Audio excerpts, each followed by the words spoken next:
जय हिंद दोस्तों, स्वागत है आप सभी का कल्पाक्ष की weekly current affair revision class में।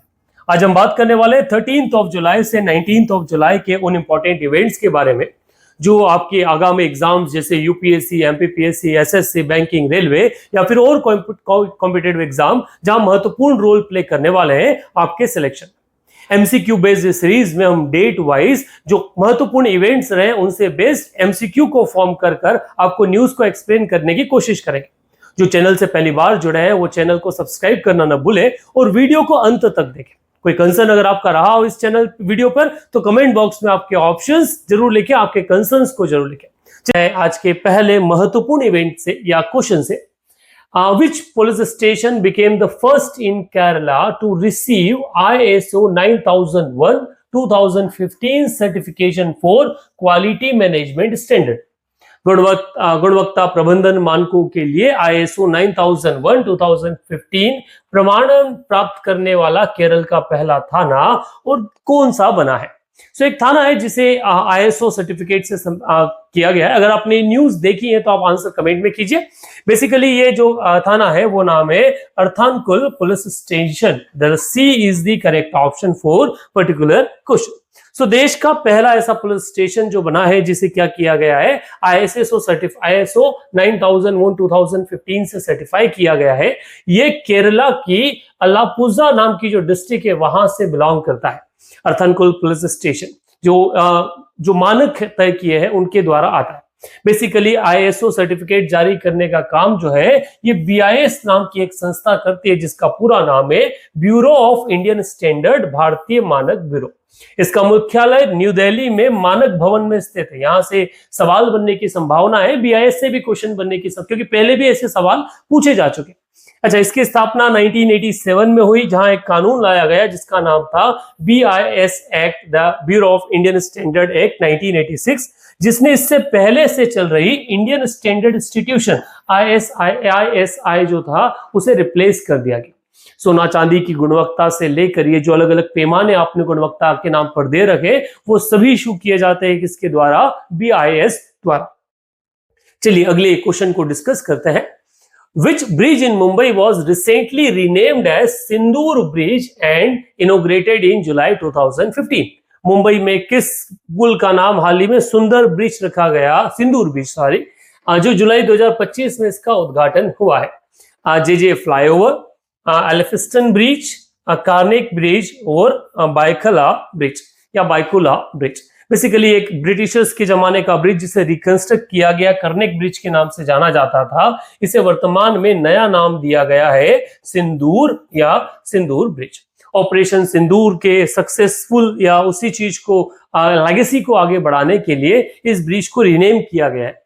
The British era Carnac bridge Mumbai जो 2022 में डिसमेंटल कर दिया गया था उसे रिकंस्ट्रक्ट किया है मॉडर्न स्ट्रक्चर के फॉर्मेट में। ये जो स्ट्रक्चर आप लोग देख रहे हैं और ऑपरेशन सिंदूर के ही उस मिलिट्री एक्शन को ऑनर करने के लिए क्या किया है, इस ब्रिज का नाम सिंदूर ब्रिज रखा गया है। It is situated in Maharashtra और महाराष्ट्र के बारे में सारी जानकारी शायद आप लोग रखते हैं, वर्तमान में काफी न्यूज में।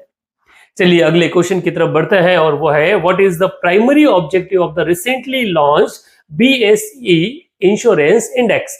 हाल ही में शुरू किए गए BSE इंश्योरेंस इंडेक्स का प्रमुख उद्देश्य क्या है?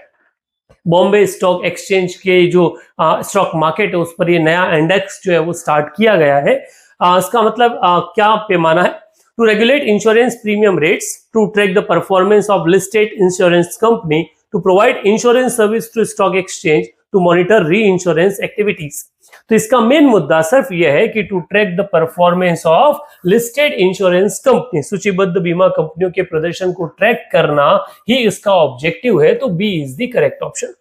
भारत में ऐसे तो 22 से ज्यादा स्टॉक एक्सचेंज काम करते हैं पर दो महत्वपूर्ण है, बॉम्बे स्टॉक एक्सचेंज और national stock exchange. Bombay stock exchange headquartered at Mumbai, वहां पर कई सारी 5000 से ज्यादा कंपनियां उसके ऊपर लिस्टेड है और वहां पे कई सारे इंडेक्सेस बने हुए जिसमें सबसे पॉपुलर इंडेक्स अगर जिसका नाम आप लोगों ने सुना हो उसे कहा जाता है सेंसेक्स, जिसमें मतलब होता है सेंसिटिव इंडेक्स। टॉप 30 कंपनियों का ये एक लिस्टिंग जिसको सेंसेक्स के नाम से जाना जाता था, एक तो ये है। इसके अलावा और नेक्स्ट 100, नेक्स्ट 500 कंपनी के नाम पे और अलग इंडेक्स होते हैं। उनमें एक नया इंडेक्स अभी बनाया गया और उसका नाम रखा गया है क्या, इंश्योरेंस इंडेक्स। और ये यही करेगा कि जो इंश्योरेंस कंपनी है उनकी परफॉर्मेंस को ट्रेस करेगा और जो स्टॉक हेल्डर है उनको काफी इजी होगा इससे काम करने में। नेशनल स्टॉक एक्सचेंज की स्थापना कब हुई, ये सवाल आप लोगों के लिए हो सकता है। बॉम्बे स्टॉक एक्सचेंज की स्थापना कब हुई, आप कमेंट बॉक्स में डालिएगा, क्योंकि इस तरह के क्वेश्चन हमने प्रीवियस एग्जामिनेशन में देखे। चलिए अगले क्वेश्चन की तरफ बढ़ते हैं। CAMSPay, CAMSPay, CAMSPay is a payment platform under which present का parent company। CAMSPay किस मूल कंपनी के अंतर्गत एक प्लेटफॉर्म है? Paytm, Razorpay, computer age management service CAMS limited, national payment corporation of India NPCI। Basically ये कंप्यूटर एज मैनेजमेंट सर्विस जो है कैम्स लिमिटेड उसके अधीन शुरू किया गया नया पेमेंट गेटवे है। CAMSPay is a payment business unit and independent offshoot of CAMS leading registrar and transfer agency in India।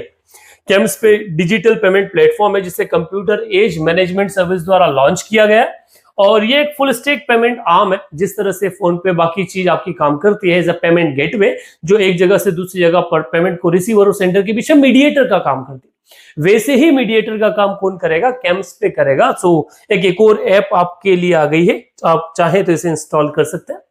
चलिए अगले क्वेश्चन की तरफ बढ़ते हैं। Which organization signed a financial agreement with IIFL Home Finance under a memorandum of understanding? कौन सी संस्था ने IIF home finance के साथ में समझौता ज्ञापन के तहत वित्तीय समझौता किया है? World bank, Asian development bank, Asian infrastructure investment bank और इंटरनेशनल फाइनेंस कॉर्पोरेशन।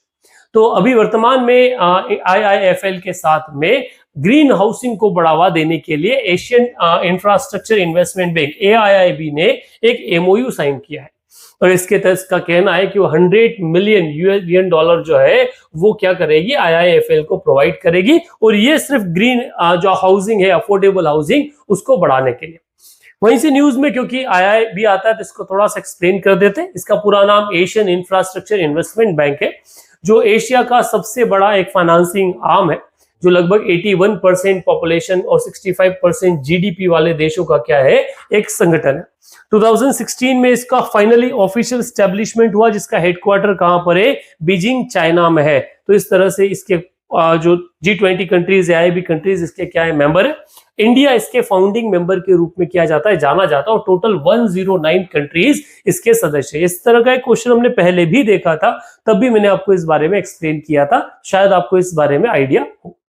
चलिए अगला क्वेश्चन की तरफ बढ़ते हैं।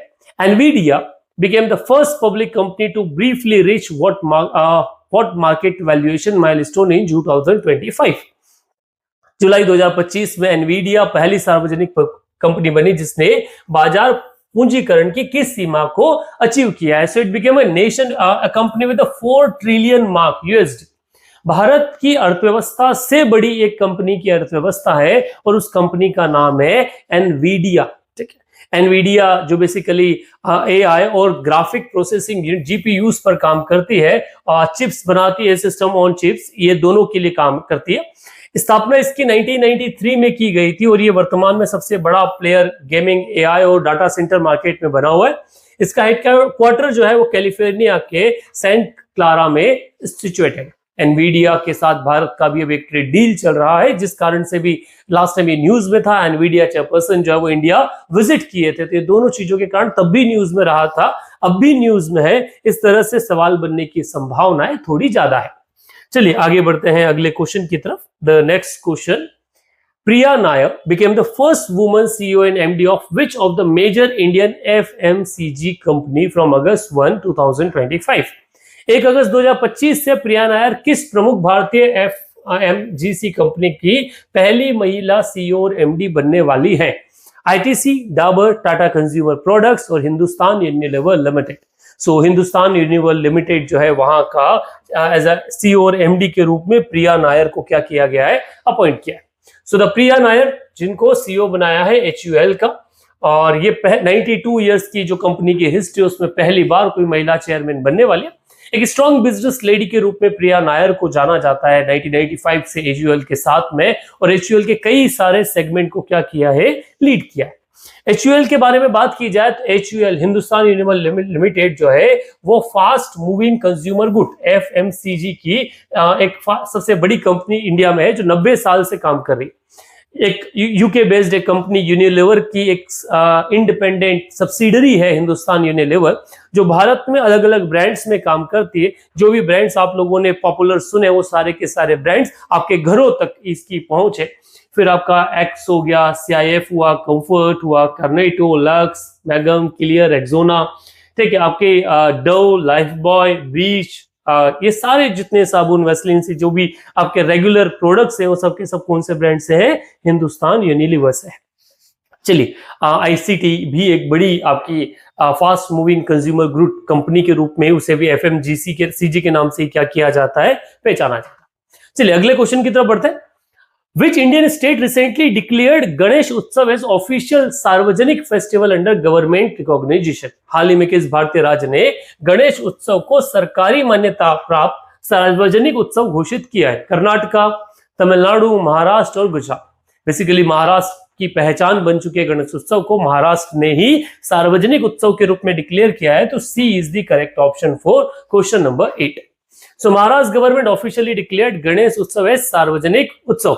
इसकी शुरुआत 1893 से बाल गंगाधर तिलक ने की थी। पहले भी इसे मनाया जाता था पर सार्वजनिक तौर पर इसे नहीं मनाया जाता। सार्वजनिक तौर पर इसको पहचान दिलाने का काम बाल गंगाधर तिलक के एग्जामिनेशन के लिए काफी महत्वपूर्ण है। एक नोटिस PIB पर निकल कर आया, वहीं से ये सवाल है। The government of India has announced the auction for sale issue of the government security Which of the following securities in July 2025? Bharat सरकार ने जुलाई 2025 में निम्न में से किन प्रतिभूतियों की बिक्री या पुनर्जारी करने के लिए नीलामी की घोषणा की है? New government security 2030 and 7.9% government security 2024, या फिर रादर एक और इसमें मेंशन है that 7.50% government security 2033 and 6.45 government security 2054। इस तरह से चार ऑप्शन आपको यहाँ पर देखने को मिल रहे हैं, जिसमें फ्लोटिंग रेट्स बॉन्ड 2027 और 8.15% government security 2043, 5.79% government security of 2023 and 7.89 government security of 2050। ये क्या है? ये क्वेश्चन थोड़ा सा अजीब सा है, पहली बार शायद आप लोगों ने इस तरह का क्वेश्चन जो है वो देखा हो। ये जो आगे परसेंटेज दे रखा है 7.50% या फिर 5.79%, ये ब्याज है, इंटरेस्ट है, जो सरकार पैसा उगाने के लिए, बाजार से पैसा निकालने के लिए क्या करती है, देती। Basically government security, treasury bill, ऐसे बिलों का नाम आपने सुना होगा जिनके सहायता से बाजार से गवर्नमेंट पैसा उठाती है या फिर अपने आने वाले प्रोजेक्ट को फंडिंग करती है। इस आधार पर अगर इस पर्टिकुलर कॉन्सेप्ट को समझा जाए, इसको मैं आपको थोड़ा सा एलोबरेट कर देता हूं कि वर्तमान में गवर्नमेंट ऑफ इंडिया ने न्यू गवर्नमेंट सिक्योरिटी 2030 और 7.9% गवर्नमेंट सिक्योरिटी 2054 नाम से मार्केट में दो क्या इशू किए, गवर्नमेंट जो सिक्योरिटी उनको इशू किया। आपने इससे पहले ट्रेजरी बिल का नाम सुना होगा, जो शॉर्ट टर्म लेंडिंग के लिए रिक्वायर्ड होता है, मतलब जब सरकार को कम समय के लिए पैसा चाहते हैं तो ट्रेजरी बिल से, और जब उनको लॉन्ग टर्म के लिए पैसा चाहिए होता है तो government long term government security के नाम से क्या करती है, बाजार से पैसा लेती। कितना पैसा सरकार को चाहिए समझिएगा, इस अगर पे बात किया जाए तो गवर्नमेंट दो मल्टीपल ऑप्शन निकाले। पहला निकाला न्यू गवर्नमेंट सिक्योरिटी 2030, इसके तहत गवर्नमेंट बाजार से 15,000 करोड़ रुपए क्या करना चाहती है, वो निकालना चाहती है या फिर रेज करना चाहती है। सेकेंड, उन्होंने 7.09% एक गवर्नमेंट सिक्योरिटी 2025 के लिए जारी की है, उसके तहत गवर्नमेंट 12,000 करोड़ जो है वो बाजार से रेज करना चाहती है। इस तरह से दो ऑप्शन बाजार से क्या निकाले हुए। अब यहां से क्वेश्चन कैसे आते हैं, तो आपने यूपीएससी या स्टेट पीसीएस में से सवाल देखे होंगे, जब सरकार ने प्रतिभूति, सरकारी प्रतिभूति गवर्नमेंट सिक्योरिटी के ऊपर या फिर आपका ट्रेजरी बिल जो है उसके ऊपर क्वेश्चंस जो है वो पूछने को आपको देखे होंगे। अच्छा, यहां से पूछा जाता है कि कौन लोग इनमें इन्वेस्ट कर सकते हैं, तो जैसे जो नॉन बैंकिंग फाइनेंशियल कॉर्पोरेशंस होती हैं वो सब आरबीआई के साथ इसमें क्या कर सकते हैं, इन्वेस्ट कर। इसके लिए एक पोर्टल सरकार ने बनाया है जिसे बोला जाता है ई कुबेर पोर्टल, ई कुबेर सिस्टम। तो ये ई कुबेर से भी न्यूज या क्वेश्चन बनने की संभावना है कि ई कुबेर किस चीज को डील करता है, तो वो डील करता है आपका कॉम्पिटेटिव, नॉन कॉम्पिटेटिव, जो एक आपका रिजर्व बैंक ऑफ इंडिया में गवर्नमेंट सिक्योरिटी का सेल होता है, उसको करने के लिए आपका ई कुबेर सिस्टम क्या किया जाता है, यूज किया जाता है। ये पहली बार ऐसा क्वेश्चन आपने देखा है। इससे संबंधित अगर कोई सवाल आपके मन में हो तो आप कमेंट बॉक्स में डालिएगा। चलिए आगे बढ़ते हैं और अगले क्वेश्चन की बात करते हैं। India achieved 50% installed capacity of non fossil sources, how many years ahead it's Paris agreement target. जो आपका क्लाइमेट, भारत ने पेरिस समझौते के लक्ष्य से कितने वर्ष पहले 50% का जो गैर जीवाश्म स्रोत है उसको स्थापित करने की जो है प्रक्रिया वो प्राप्त कर ली है।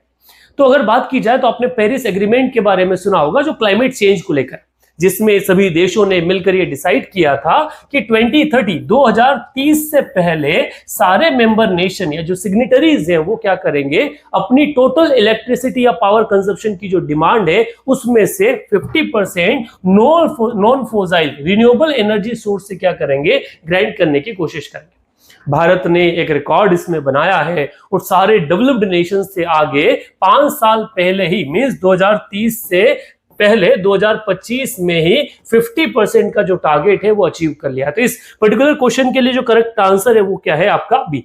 इसको लेके गवर्नमेंट ऑफ इंडिया ने कंप्लीट एक जो एडवर्टाइजमेंट है वो रिलीज किया और कहा that not 2030 not later, India did it in 2025, 5 year of ahead of its target. हमने वर्तमान में हमारी टोटल इंस्टॉल्ड कैपेसिटी जो है वो 484.8 गीगावाट क्या है वो इंस्टॉल कैपेसिटी है। और इस टोटल पावर कैपेसिटी में अब हम अगर बात की जाए तो 242.8 गीगावाट जो है नॉन फॉसिल सोर्स से निकाल के लेके आए। 5 साल पहले हम अहेड ऑफ अवर टारगेट है। चलिए इसको थोड़ा सा और अगर समझने की कोशिश की जाए तो इसमें कई सारी योजनाओं का बड़ा महत्वपूर्ण योगदान रहा है, जिसमें एक महत्वपूर्ण योगदान आपका रहा है प्रधानमंत्री ऊर्जा सुरक्षा एवं उत्थान अभियान, जिसे पीएम कुसुम योजना के नाम से जाना जाता है, जिसमें लाखों किसानों को वहां पर एग्रीकल्चर और उसके लिए क्या दी गई, आपके जो सोलार पैनल्स वगैरह वो प्रोवाइड किए गए, जिसमें सौर ऊर्जा की बढ़ावा जो है वो दी गई। इसके अलावा पीएम कुसुम, पीएम सूर्यघर योजना, मुफ्त बिजली योजना, solar park development, national wind solar hybrid policy, ये वो सारे प्रोसेस है जिसके थ्रू भारत सरकार 5 साल पहले अपने लक्ष्य को पूरा करने में क्या रही है, सक्सेसफुल रही है। और हम कई सारे G20 नेशन से इस लक्ष्य को पूरा करने में आगे। अगर इसको थोड़ा सा ब्रॉडली आपके एग्जाम फैक्ट से समझा जाए तो भारत की 30 जून 2025 तक कुल इंस्टॉल्ड कैपेसिटी के बारे में बात की जाए तो वो आपकी है 484.82 गीगावाट। इसमें से आपका थर्मल पावर से जनरेट हो रहा है 242.4 गीगावाट, न्यूक्लियर से जनरेट हो रहा है आपका 8.84 गीगावाट, और रिन्यूएबल एनर्जी जिसमें लार्ज हाइड्रो पावर्स भी है, सोलर प्लांट वगैरह सभी उसमें शामिल है, वहां से जनरेट हो रहा है 234 गीगावाट जो है वो पावर। इस आधार पर इन दोनों को अगर आप एड ऑन करेंगे तो आप क्या करते हैं, 50% प्लस क्या कर देते हैं, क्रॉस कर देते हैं टोटल इंस्टॉल्ड कैपेसिटी में, वो भी आपके पावर जनरेशन। अब आप क्या सोचते हैं इस भारत की अचीवमेंट को लेकर, आप कमेंट बॉक्स में लिखिएगा कि गवर्नमेंट की पॉलिसी रिन्यूएबल एनर्जी को लेकर क्या है। और इससे संबंधित भारत ने एक ऑर्गेनाइजेशन की शुरुआत की जिसे कहा जाता है इंटरनेशनल सोलर अलायंस, ठीक है, जिसकी शुरुआत भारत से हुई। भारत के साथ एक और देश इसमें शामिल हुआ, उसका नाम क्या है कमेंट बॉक्स में जरूर लिखिएगा। चलिए आगे बढ़ते हैं अगले क्वेश्चन की तरफ। The third question, the first section of 21 kilometre undersea tunnel of Mumbai Ahmedabad bullet train project recently been opened between which 2 location in Maharashtra. Mumbai Ahmedabad bullet train परियोजना की 21 किलोमीटर अंडर सी सुरंग जो है उसका पहला खंड महाराष्ट्र के कौन से 2 स्थानों के बीच में खोला गया है? तो उनको खोला गया है आपका घासोली और सिलफाटा नाम का जो एरिया है वहां से। बेसिकली ये जो बुलेट ट्रेन एक एम्बिशियस प्रोजेक्ट भारत का है और उसका जो फर्स्ट फेज है या पहला अगर अंडर सी वाला जो टनल है उस टनल का एक हिस्सा है वो बन के डेवलप हो गया और उसे ओपन कर दिया गया है वर्तमान में, जो घासोली और सिलपट्टा महाराष्ट्र में है। इससे संबंधित 2-3 चीजें और जो क्वेश्चन बन सकता है, जैसे ये next generation E10 Shinkansen train जो है वो पावर करने वाली है मुंबई अहमदाबाद बुलेट ट्रेन को, जो इंडिया जापान पार्टनरशिप के साथ क्या हो रहा है, डेवलप्ड हो रहा है। तो ये क्वेश्चन ये आने वाले समय में ये टेक्नोलॉजी जो है सिंकेशन, ये टेक्नोलॉजी भी आपका एग्जामिनेशन में महत्वपूर्ण योगदान निभाने वाली है। यहां से क्वेश्चन बनने की संभावनाएं प्रबल है। चलिए बिना देरी क्यों है आगे बढ़ते अगले क्वेश्चन की तरफ बात करते हैं। The north east conclave was recently organized to promote development in which of the following area? वर्तमान में नॉर्थ ईस्ट कॉन्क्लेव जो है वो आयोजित की गई, जो किस चीज में विकास को बढ़ावा देने के लिए है? स्वास्थ्य सेवा और शिक्षा, पर्यटन और निवेश, खेल और युवा मामले, कृषि और सिंचाई। इसका अगर करेक्ट आंसर देखा जाए तो यह है पर्यटन और निवेश के लिए। तो ये जो एक कॉन्क्लेव रखा गया, वो कॉन्क्लेव पर्यटन और निवेश के लिए ही इसे क्या किया गया था, आयोजित किया गया था। 11 जुलाई को निर्मला सीतारमन ने क्या किया था, इस कॉन्क्लेव की शुरुआत की थी, जिसका नाम दिया गया नॉर्थ ईस्ट कॉन्क्लेव 2025, जिसको सेलिब्रेट किया जा रहा था Indian institute of management IIM Shillong में, जो मेघालय में स्थित है। द इवेंट को चीफ मिनिस्टर ऑफ मेघालय, जिनका नाम है कॉनरेड के संगमा, और इसके अलावा वहां के जो मिनिस्टर वगैरह उन्होंने अटेंड किया, और इसका मेन जो था वो ऑब्जेक्टिव किस आधार पर था, तो वो था पर्यटन और टूरिज्म को बढ़ावा देने के लिए। यहां से भी सवाल बनने के कुछ का चांसेस जो है वो कुछ एग्जामिनेशन में बनते हैं, आप इससे गो थ्रू जरूर होइएगा। अगला question, the IMF the international monetary fund noted that India now makes faster payment than any other country which payment system was credited for this। IMF ने यह उल्लेख किया है कि भारत अब किसी भी अन्य देश की तुलना में तेज भुगतान करता है। इसके पीछे कौन सी भुगतान प्रणाली जिम्मेदार मानी गई? भारत में पेमेंट सिस्टम बड़ा फास्ट है और हम वर्ल्ड में फर्स्ट पोजीशन पे आते हैं पेमेंट, ठीक है, जो भी हम चुकाने वाले हैं।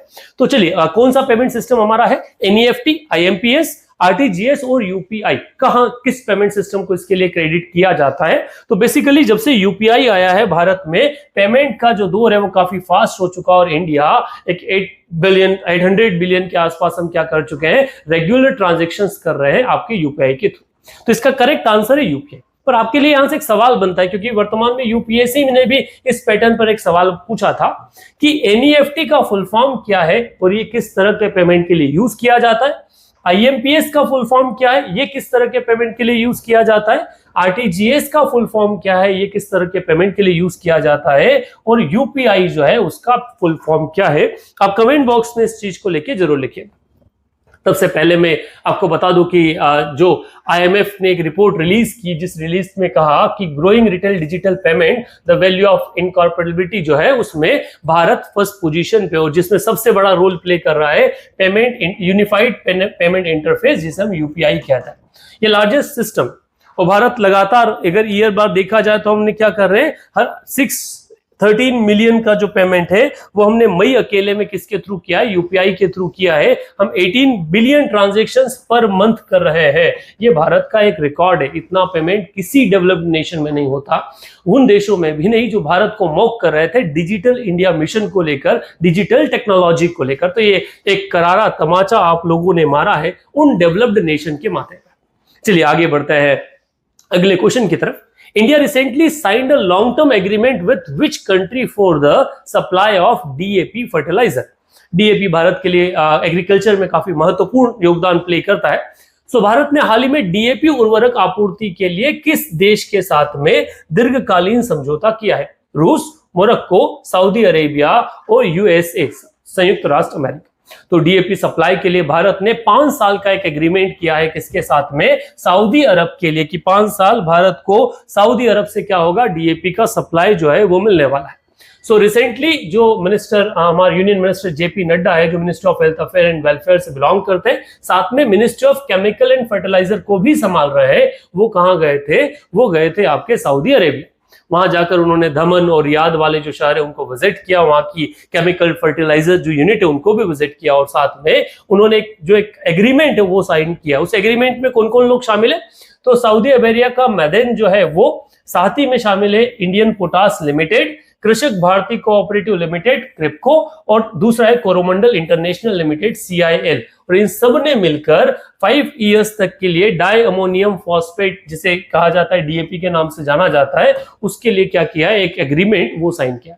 भारत अपनी फर्टिलाइजर रिक्वायरमेंट के लिए Russia, Morocco, Saudi Arabia, China, इन देशों पर लार्जली डिपेंडेंट है। फिर भले वो यूरिया का सप्लाई हो या फिर आपके DAP का या फिर पोटास का। इससे संबंधित कई बार क्वेश्चन हमने स्टेट PCS, UPSC और जो SSC जैसी एग्जामिनेशन है वहां पर देखा, क्योंकि एग्रीमेंट साइन हुआ है तो बैंकिंग परीक्षा के लिए भी ये पॉइंट क्या होता है, काफी महत्वपूर्ण हो जाता है। चलिए आगे बढ़ते हैं बिना देरी किए अगले क्वेश्चन की तरफ। India is participating in exercise talisman survey 2025 for the which time, first time, second time, third time, fourth time. So वर्तमान में ये एक्सरसाइज चल रही है 2025, जिसको टैलिस्मैन सब कहा जाता है। उसमें भारत पहली बार जा रहा है, इसका ये पहला अटेम्प्ट है, मैडन अटेम्प्ट है इस एक्सरसाइज। इस एक्सरसाइज को समझा जाए तो ये एक्सरसाइज होने वाली है, इट इज एक्सरसाइज का 11th एडिशन होने वाला है, जिसे टैलिस्मैन सबरे कहा जाता है, जो ऑस्ट्रेलिया का सबसे बड़ा बायलैटरल एक्सरसाइज है। पहली बार भारत इसमें एंट्री कर रहा है। ये एक्सरसाइज 13 जुलाई से अगस्त 4, 2025 तक चलने वाला है। इस एक्सरसाइज की शुरुआत 2005 में हुई थी, जिसमें यूनाइटेड स्टेट्स ऑफ अमेरिका और ऑस्ट्रेलिया ने पार्टिसिपेट किया था। इसका मेन ऑब्जेक्टिव होता है मिलिट्री इनकैपेबिलिटी को एक्सपांड करना। इस एक्सरसाइज 2025 में लगभग 35 हजार लोग जो है वो जुड़ने वाले हैं, जिसमें 19 नेशंस जो है वो शामिल है। जिसमें एक तरफ ऑस्ट्रेलिया जो है वो तो है ही सही, ऑस्ट्रेलिया के अलावा कौन कौन, तो ऑस्ट्रेलिया के अलावा USA, Canada, Fiji, France, Germany, India, Indonesia, Japan, Netherland, New Zealand, Norway, Papua New Guinea, ठीक है, Philippines, South Korea, Singapore, Thailand, Tonga और यूके इसमें क्या करेंगे, एज ए पार्टनर जुड़ने वाले। मलेशिया और वियतनाम इनको ऑब्जर्वर के रूप में क्या करेंगे, अटेंड करने वाले हैं। और डिफेंस एक्सरसाइज से क्वेश्चन हमने कई एग्जामिनेशन में देखे हैं, तो ये मिस करने वाला क्वेश्चन बिल्कुल भी नहीं। वर्तमान में अगला क्वेश्चन स्पोर्ट्स से जुड़ा हुआ। वर्तमान में विंबलडन काफी न्यूज में रहा, जब हमारे क्रिकेट स्टार, बॉलीवुड स्टार कहां आपको देखने को मिले, उस विंबलडन में, यूके में देखने को मिला। सो सवाल है, who won the men single title at Wimbledon 2025? Wimbledon पुरुष एकल खिताब किसने जीता? Charles Alcaraz, Novak Djokovic, Jannik Sinner and Rafael Nadal. तो ये अब की बार जीता है किसने? जानिक सिनर ने। सी इज द करेक्ट ऑप्शन। अगर बात की जाए विंबलडन के बारे में, तो ये 138th addition of Wimbledon championship जो है वो खेला गया, जो वर्ल्ड का सबसे ओल्डेस्ट ग्रैंड स्लैम के रूप में जाना जाता है। 30 जून से 13 जुलाई तक इसे क्या किया, ग्रास कोर्ट पर खेला गया है। अच्छा, ये काफी महत्वपूर्ण है बेटा, ग्रास कोर्ट, क्योंकि French open, Australian open, Wimbledon, ये तीनों के तीनों न्यूज में आते हैं। तीनों के साथ में एक चीज है, वो किस तरह के कोर्ट पर खेला जाता है, तो ये ग्रास कोर्ट पर खेला जाता है, कोई सॉलिड कॉन्क्रीट में, सॉलिड जो कोर्ट है उस पर खेला जाता है। ये ग्रास कोर्ट पर खेला गया, ठीक है। ये कहां पर सिचुएट है, तो लंदन, यूके में इसको गेम होता है। और वर्तमान में मेल में कौन जीता है, तो जेनिक सिनर, जो इटली से, सीनर जो इटली से बिलोंग करते हैं, पहली बार विंबलडन टाइटल को जीते हैं। और इन्होंने स्पेन के कार्लोस अल्कराज जो है उसको डिफीट किया है, जो 2 टाइम डिफेंडिंग चैंपियन थे। फीमेल में अगर बात की जाए तो ईगा स्विएटेक नाम की पोलैंड की जो महिला है वो अपना मैडन विंबलडन टाइटल जीती है। मतलब दोनों हमें टाइटल्स कैसे मिले हैं, जो पहली बार विजेता बने वो मिले हैं। और इन्होंने अमांडा एनिसिमिया को डिफीट किया है, जो यूएसए से रहने वाली है। और ये जो लड़की है, ये पहली पॉलिश प्लेयर बनी है जिसने लेडीज सिंगल टाइटल विंबलडन को क्या है, जीता है। सो यहां से इस तरह के क्वेश्चन बनने की संभावना है। और क्योंकि टेनिस एक फेवरेट गेम रहा है आपकी एग्जामिनेशन में, कॉम्पिटिटिव एग्जामिनेशन में, तो अगली बार भी ये सवाल आगे वाले एग्जाम में पूछे जा सकते हैं। चलिए आगे बढ़ते हैं अगले क्वेश्चन की तरफ, और इस सेशन के आखिरी क्वेश्चन की तरफ। In 2025 who was awarded the PEN Pinter prize? So PEN Pinter prize पुरस्कार किसे प्रदान किया गया है? ए अरुंधति रॉय, लेला अबोलेला, मिशेल रोजन, और एक और का नाम है चिम्बांदना एंड नगोगी एडिचले। मैं प्रोनाउंसिएशन इसका शायद थोड़ा ठीक न रहा हो। इसमें से करेक्ट ऑप्शन जो है वो बी है, लेला अबुलेला जो है, इन्हें क्या मिला है, पेन पिंटर पुरस्कार जो है उससे सम्मानित किया गया है। सो इसके बारे में थोड़ा डिटेल जान लेते हैं कि 2025 में सुडानीज स्कॉटिश ऑथर लेला अबुलेला जिन्हें क्या दिया गया है, पेन पोएट जो पुरस्कार है उससे सम्मानित किया गया है, जिसमें पोएट, प्ले राइटर्स, एडिटर्स जो है, एसेसिस्ट और नोवेलिस्ट को शामिल किया जाता है। ये रिकॉग्निशन पाने वाली जो एक डिस्प्लेस या फिर एक माइग्रेंट है, जो सूडान से कहां माइग्रेट हो चुकी है, दूसरे शहर में आ चुकी है। ये अवार्ड अनाउंस किया है इंग्लिश पेन ऑर्गेनाइजेशन ने, जो वर्ल्ड का फर्स्ट नॉन गवर्नमेंट ऑर्गेनाइजेशन है, जो यूके बेस्ड है और हर बार इस तरह के अवार्ड क्या करता है, घोषित करता है। और भारत में ये अवार्ड इससे पहले एक बार मिल चुका है। तो ये सवाल आपके लिए कि किस भारतीय को इस कैटेगरी में पर्टिकुलर पेन प्रिंटर पुरस्कार से सम्मानित किया गया है। चलिए, ये तो हुआ आज के सेशन के बारे में, और बात करते हैं आज के आखिरी। Which spacecraft carried Shubhanshu Shukla's back to earth? Shubhanshu Shukla को पृथ्वी पर वापस लाने वाला अंतरिक्ष यान कौन सा था? जैसा आप जानते हैं कि भारत के तरफ से अंतरिक्ष यात्री शुभांशु शुक्ला जो इंटरनेशनल स्पेस स्टेशन पर रिसर्च करने गए थे, 18 डे के अपने मिशन के बाद वापस कहां आ गए? अर्थ पर आ गए हैं, वो यूएस में लैंड की। कौन सा जो एक प्लेन है उनको वापस लेकर आया है, तो उसका नाम शायद अगर आपको आइडिया है तो आप कमेंट बॉक्स में लिखिएगा। So they are the 4 option: Falcon 9, Dragon capsule Grace, Soyuz MS-24, Starliner. इनमें से किसके साथ वो वापस आए? तो बेसिकली करेक्ट आंसर है ड्रैगन कैप्सूल ग्रेस, जो टेस्ला कंपनी द्वारा, जो स्पेसएक्स टेस्ला, स्पेसएक्स का एक पार्ट है, जो आपका किसकी एक कंपनी है, एलॉन मस्क की एक कंपनी। इस न्यूज को थोड़ा सा डिटेल में समझ लेते हैं। शुभांशु शुक्ला इंग्लैंड के फर्स्ट एस्ट्रोनॉट्स है जो इंटरनेशनल स्पेस स्टेशन पर विजिट किए थे। अच्छा, यहां पर एक क्वेश्चन में थोड़ा कंफ्यूजन आपको आने वाले एग्जाम में आने वाला है। सवाल 2 तरह से पूछे जा सकते हैं। भारत के पहले अंतरिक्ष यात्री कौन है? जब पहले अंतरिक्ष यात्री पूछे जाएंगे तो सवाल आएगा कि अंतरिक्ष में जाने वाले हैं राकेश शर्मा, ठीक है, वो शुभांशु शुक्ला नहीं, शुभांशु शुक्ला सेकंड है। पर पहला एक सवाल एक और बनता है जहां पूछा जाएगा कि भारत के पहले व्यक्ति जो अंतरिक्ष जो स्टेशन है वहां पर गए थे, तो वो स्पेस स्टेशन पर जाने वाले पहले भारतीय कौन है? शुभांशु शुक्ला। तो इसको ध्यान रखिएगा। चलिए, the SpaceX dragon capsule, SpaceX का ड्रैगन कैप्सूल उनको वापस लेकर आया है, और वो कहां पर लैंड किए? तो पैसिफिक ओशियन जो है उसका कोस्ट ऑफ सैन डिएगो, यहां पर इनका क्या हुआ है? 18th डे जो मिशन इनका 18 दिन का मिशन था वो कंप्लीट हुआ। यहां से क्वेश्चन बनने की प्रबल संभावनाएं आपकी परीक्षा में है। आपको भी अगर उम्मीद है तो लिखिएगा कि आपको क्या लगता है, क्वेश्चन बनने की संभावना है या नहीं।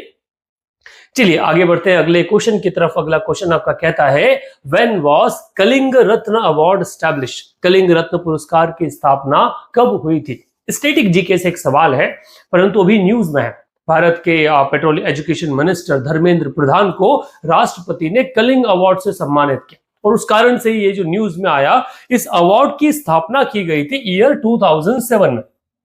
तो B is the correct option. और क्यों ये अवार्ड दिया जाता है उससे संबंधित भी कुछ चीजें महत्वपूर्ण है, जैसे कि ये जो अवार्ड है, ये अवार्ड दिया जाता है टू कमेमोरेट आदि कवि सरला दास के बर्थ एनिवर्सरी या उनको कमेमोरेट करने की। और प्रेसिडेंट ने उनकी जो एनिवर्सरी है उस पर उन्हें ग्रेस भी किया है, साथ ही साथ कलिंग अवार्ड को क्या है, डिस्ट्रीब्यूट भी किया है।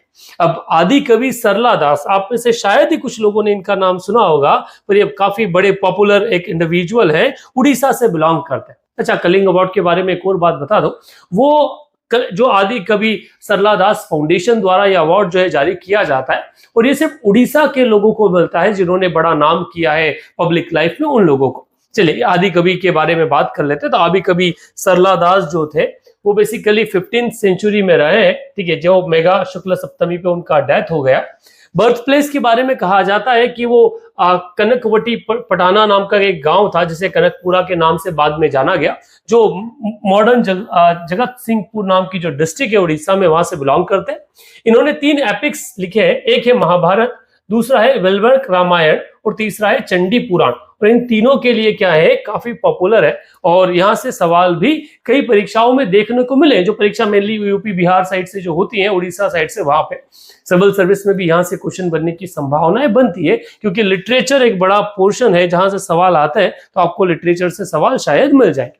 चलिए आगे बढ़ते हैं अगले सवाल की तरफ। अगला क्वेश्चन है, एक इंडिविजुअल जिनकी रिसेंटली डेथ हो गई, नाम था फौजा सिंह। फौजा सिंह का नाम शायद आपने भी सुना हो, एक मैराथन रनर जो 90 से 95 साल की उम्र में भी मैराथन को पूरा किए थे दौड़कर, और वो भी एक लिमिटेड टाइम में, जिस कारण से उनको बड़ा पॉपुलर हुआ और वर्ल्ड आइकॉन बन गए थे। एक सोशल मीडिया इन्फ्लुएंसर के तौर पर उनके जीवन को देखा जा रहा था, वो एक मोटिवेशनल फैक्टर के रूप में काम कर रहे थे। उनके बारे में एक सवाल है कि फौजा सिंह का उपनाम था जो कि उनकी दौड़ने की क्षमता को दर्शाता था। So what was the Foza Singh's nickname reflecting his running power? Means फौजा सिंह को किस नाम से जाना जाता था? 6 Superman, running Baba, turban tornado and Punjab sprinter. ठीक, उनको अगर आप में से किसी को आइडिया है इस बारे में तो कमेंट बॉक्स में लिखिए। जिनको नहीं है उन्हें हम बता देते हैं कि उन्हें आपका टर्बन टॉर्नाडो के नाम से जाना था। टॉर्नाडो एक साइक्लोन, जैसे कि जो हमारे यहाँ चक्रवात आते हैं, हमारे एरिया में उन्हें चक्रवात कहते हैं। वहीं अगर gulf of Mexico and American region में चले जाएं तो इन्हीं चक्रवात का नाम हो जाता है टोर्नाडोस, और क्योंकि स्पीड के कारण जाने जाते हैं तो इन्हें अपनी स्पीड के कारण टर्बन टोर्नाडो के नाम से जाना जाता था। इनसे संबंधित प्राइम मिनिस्टर नरेंद्र मोदी ने भी एक ट्वीट जो है वो किया है। ये आपके फौजा सिंह थे जो बेसिकली बिलोंग कर, जो 1911 में इनका बर्थ हुआ था, 2025 में इनकी डेथ हुई है, और ये बियास पिंड जो है पंजाब, वहां से बिलोंग करते थे ब्रिटिश इंडिया में, और काफी पॉपुलर हुए और अपने जो काम है उन काम से, अपने स्प्रिंटनर से, अपनी मैराथन दौड़ से। चलिए आगे बढ़ते हैं अगले क्वेश्चन की तरफ। अगला क्वेश्चन कहता है what was the estimated value of India's cumulative export merchandise and service during अप्रैल जून 2025। अप्रैल जून 2025 के दौरान भारत में संचयी निर्यात, वस्तु और सेवाओं दोनों को मिलाकर अगर बात की जाए तो उनका न्यूनतम मूल्य क्या था? 198.52 billion dollar, 210.31 billion US dollar, 230.62 billion US dollar, 1842.43 US billion dollar. पिछले कंपैरेटिवली अगर बात की जाए अप्रैल जून 2024 से 2025 के बीच में, तो ये आंकड़ा कुछ कहता है कि we our export rises by 9.5 point something, और अभी जो ये आंकड़ा रहा है, ये आंकड़ा आपका रहा है 210.31 बिलियन यूएस डॉलर। भारत का एक्सपोर्ट से संबंधित ये आंकड़ा भारतीय रिजर्व बैंक और मिनिस्ट्रीज द्वारा क्या किया गया, जारी किया गया, जिसमें उन्होंने कहा that cumulative export the mercantile and service दोनों को मिलाकर अगर देखा जाए तो अप्रैल जून 2025 में ये 210.31 बिलियन यूएस डॉलर रहा है, जो 5.95% का ग्रोथ किया है पिछले साल से, जो 198.52 डॉलर के आसपास था। इसमें काफी सारी चीजें इंक्लूड की गई जो जनरली आपके लिए इतना महत्वपूर्ण नहीं है कि वहां से डेटा है, पर ये पीआईबा का एक डेटा है। एक चीज आपको जानने की कोशिश करना है कि जो टोटल मर्चेंटाइल एक्सपोर्ट भारत का है, जो वस्तुओं का है, जिससे मर्चेंटाइल को वस्तुओं में काउंट कर सकते हैं, तो वस्तुएं जो टोटल आपने बेची है वो आपने बेची है जून 2025 में 35.14 बिलियन यूएस डॉलर की, पर जो खरीदी है वो खरीदी है 53.92 बिलियन यूएस डॉलर की। मतलब आप घाटे में हैं, आपने सामान ज्यादा खरीदा है, कम बेचा है, आयात आपका ज्यादा है, निर्यात आपका कम है, जो यहां देखने को मिलता है कि आप, और ये पिछले साल से थोड़ा कम है, पर हाँ है तो आपका ज्यादा। वही अगर सर्विसेज सेवाओं के बारे में बात की जाए तो आपका कुल एक्सपोर्ट 32.84 बिलियन यूएस डॉलर का है, वही इंपोर्ट 17.58 है। यहां पर हम पॉजिटिव में हैं, पर जब दोनों को मिलाया जाता है, वस्तु एवं सेवाओं को, एक कमाऊ और एक गवाऊ दोनों बेटे को अगर साथ में रखा जाता है, तो जो देश की स्थिति है टोटल ट्रेड की, तो टोटल ट्रेड हमारा इस पूरे महीने में अगर देखा जाए तो 67.98 बिलियन यूएस डॉलर का हमने एक्सपोर्ट किया है, और वही इंपोर्ट के बारे में बात की जाए तो हमारा इंपोर्ट 71.50 बिलियन यूएस डॉलर का रहा। इस आधार पर भारत का घाटा रहा है 3.51 बिलियन यूएस डॉलर। अब ये पहले 7.30 था, उससे कम हुआ है, पर यह अभी भी भारत के लिए चिंता का विषय है। ये जो एक भारत में राष्ट्रवाद के बारे में बात की जाए ना, भारत में नेशनलिज्म, ये जो boycott China, boycott foreign good वाली बात आती है, ये सिर्फ गरीबों और मिडिल क्लास तक सीमित रह जाती है। भारत का एक बड़ा तबका जो रिच एक एरिया में आता है, पर मिडिल क्लास में आता है, वो आज भी इंपोर्टेड गुड्स की चॉइस रखता है, और वही एक कारण है कि भारत का लगातार ये जो घाटा है वो घाटा बढ़ता जाता है। आप कोई अमीर आदमी नहीं देखेंगे, आप कोई बड़ा स्टार नहीं देखेंगे जो इंडियन ब्रांड्स को प्रमोट करता हो। हाँ, वो एडवर्टाइजमेंट जरूर करता है, पर खुद फॉलो अगर कुछ करेगा तो क्या करेगा, वो फॉरेन चीजों को फॉलो करेगा। चलिए, वो तो चलता रहेगा, ऐसे ही देश कितना कि ये तो ऐसे ही चलेगा, तो ये ऐसे ही चलने वाला है। चलिए आगे बढ़ते अगले क्वेश्चन के बारे में। क्वेश्चन कहता है what is the name of indigenously developed carbon fibre foot prostheses by DRDO and AIIMS BB Nagar. DRDO और एम्स बीबी नगर द्वारा स्वदेशी रूप से विकसित कार्बन फाइबर फुट प्रोसेसेस का नाम क्या है? प्रोसेसेस का नाम आपने शायद सुना हो, जो लोग अपंग होते हैं, जिनके विकलांग होते हैं, उनके पैर वगैरह हाथ नहीं होते, उनके लिए कुछ प्रोसेसेस बनाए जाते हैं, हाथ पैर उनके लिए क्या किए जाते हैं, बनाए जाते हैं, और वही उन्हीं को प्रोसेसेस कहा जाता है। जनरली हम कई सारी चीजें इंपोर्ट करते हैं, जयपुर में हमारे लकड़ी के प्रोसेसेस काफी फेमस है, बट कई बार आजकल कार्बन प्रोसेसेस जो है वो शुरू हो गए। इसमें एक रिनाउंड काम जो है वो डीआरडीओ और एम्स बीबी नगर ने मिलकर किया, और उन्होंने जो एक प्रोसेसेस डेवलप किया है उसका नाम रखा है एडीडॉक, दैट इज ADIDOC नाम से उसे क्या है नाम दिया गया है। इससे संबंधित भी एक इंफॉर्मेशन आपको पीआईबी पर मिल जाएगी that the first make in India cost effective advance carbon foot processes जो है वो इंडिजियसली डिजाइन किया किसने, डीआरडीओ, और साथ ही साथ एम्स बीबी नगर द्वारा। बीबी नगर जो तेलंगाना में क्या है स्थित। इसका नाम उन्होंने रखा है क्या, इसका नाम इन्होंने रखा है IIDDOK, जिसको फुल फॉर्मली अगर कहा जाए तो आपका DRDO indigenous developed carbon fruit processes के रूप में से क्या है जाना जाएगा। सो ये बेसिक एक एडवांसमेंट है टेक्नोलॉजी लेवल पे, जहां से सवाल बनने की जो संभावना है वो आपके एग्जामिनेशन में बनती है। चलिए अगले क्वेश्चन की तरफ बढ़ते हैं और क्वेश्चन कहता है what is the meaning of जा माता। ये जय माता दी नहीं है, ये बेसिकली एक जापानीज वर्ड है जा माता। In Japanese as used in joint exercise. Japan और इंडिया के जो कोस्ट गार्ड जोन के बीच में वर्तमान में एक जॉइंट एक्सरसाइज हुई जिसका नाम रखा गया जा माता। वहीं से सवाल बना कि संयुक्त अभ्यास के नाम से प्रयुक्त जा माता का जापानी अर्थ क्या है, विक्ट्री ऑफ एट सी, समुद्र में विजय, वी विल मीट अगेन, हम फिर मिलेंगे, मैरीटाइम स्ट्रेंथ, समुद्री शक्ति, और यूनाइटेड फोर्स, संयुक्त बल। अगर आपने ये न्यूज पढ़ी है तो इसका आंसर कीजिए, अगर नहीं तो मैं आपको बताता हूं इसका आंसर है वी विल मीट अगेन, हम फिर मिलेंगे। ये एक्सरसाइज जो है अभी रिसेंटली आपने मैं पिछले कुछ करंट अफेयर में कवर किया था कि एक जापानी जो शिप है वो जापानी कोस्ट गार्ड शिप कहाँ आया है, इंडिया पर लैंड हुआ है चेन्नई कोस्ट पे, और वहीं से फिर हमने क्या एक जॉइंट एक्सरसाइज जो है वो शुरू की थी। So the Indian Coast Guard and Japanese Coast Guard conducted a joint exercise named Jamata, meaning see you later। कहां पर हुआ ये, चेन्नई तमिलनाडु में इसे किया गया। एम था इसका तो operational synergy between the deepen maritime cooperation between India and Japan. Bharat और जापान के बीच में इस चीज को बढ़ावा में एक मैरीटाइम कोऑपरेशन जो है उसको बढ़ावा देने के लिए क्या किया गया है, इस एक्सरसाइज को किया गया है। ये क्वेश्चन शायद आपके एग्जामिनेशन का हिस्सा बनने की संभावनाएं रखता है क्योंकि उसमें वो स्ट्रेंथ देखी जा सकती है। चलिए आज के इंपॉर्टेंट इवेंट्स में यही था, है आपके एक महत्वपूर्ण इवेंट से। सो क्वेश्चन कहता है what is the main objective of the newly launched प्रधानमंत्री धन धान्य कृषि योजना। प्रधानमंत्री धन धान्य कृषि योजना का मुख्य उद्देश्य क्या है। वर्तमान में प्रधानमंत्री नरेंद्र मोदी द्वारा कल कैबिनेट ने एक नई स्कीम को अप्रूव किया है जिसका नाम रखा है प्रधानमंत्री कृषि धन धान्य योजना। चलिए उससे संबंधित सवाल है। Providing free electricity to farmer, किसानों को मुफ्त बिजली देना। Promoting crop diversity and increasing income, फसल विविधीकरण को बढ़ावा देना और आय बढ़ाना। Distributing free seeds to the marginal farmers, सीमांत किसानों को मुफ्त बिजली वितरित करना। और ensuring 100% MSP for all crop, सभी फसलों पर 100% मिनिमम सपोर्ट प्राइस जो है उसे लागू करना। इनमें से करेक्ट ऑप्शन क्या है। अगर आपने खबर पढ़ी है तो इसका ऑप्शन आप लगाइए। बेसिकली ये जो योजना लागू की गई, ये लागू की गई promoting crop diversity and increasing income के लिए, फसल विविधीकरण को बढ़ावा देने के लिए।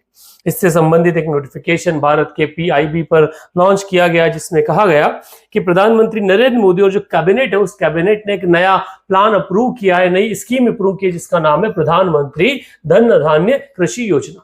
टोटल 2025-26 में लगभग 100 डिस्ट्रिक्ट में इसे पायलट प्रोजेक्ट के रूप में क्या किया जाएगा, लागू किया जाएगा। और इस योजना का इंस्पिरेशन जो है नीति आयोग के एस्पिरेशनल डिस्ट्रिक्ट प्रोग्राम और फर्स्ट ऑफ इट्स काइंड योजना जो है, मतलब बेसिकली जो नीति आयोग का एस्पिरेशनल डिस्ट्रिक्ट प्रोग्राम चल रहा है उससे लेकर ये योजना लाई गई है। इसका एक लॉकिंग पीरियड इन लोगों ने रखा है कि इसको 6 साल के लिए क्या किया जाएगा, लागू किया जाएगा। तो हर एक पॉइंट अपने आप में क्वेश्चन बनता है दोस्त। पहला, कितने डिस्ट्रिक्ट में लागू की जाएगा, 100 डिस्ट्रिक्ट में। सेकंड, कितने समय के लिए लागू की है, 6 ईयर के लिए। और कहां से इसका एस्पिरेशन लिया गया है, तो वो नीति आयोग का एस्पिरेशनल डिस्ट्रिक्ट प्रोग्राम जो है वहां से इसको क्या गया है, लिया गया। स्कीम जो है वो 36 जो एग्जिस्टिंग स्कीम्स अलग अलग डिपार्टमेंट की 11 डिपार्टमेंट की चल रही है उन सबको क्या करेगा, इसके कन्वर्जेंस में, मतलब सबको एक साथ इसके अंदर क्या कर लिया जाएगा, ले लिया जाएगा।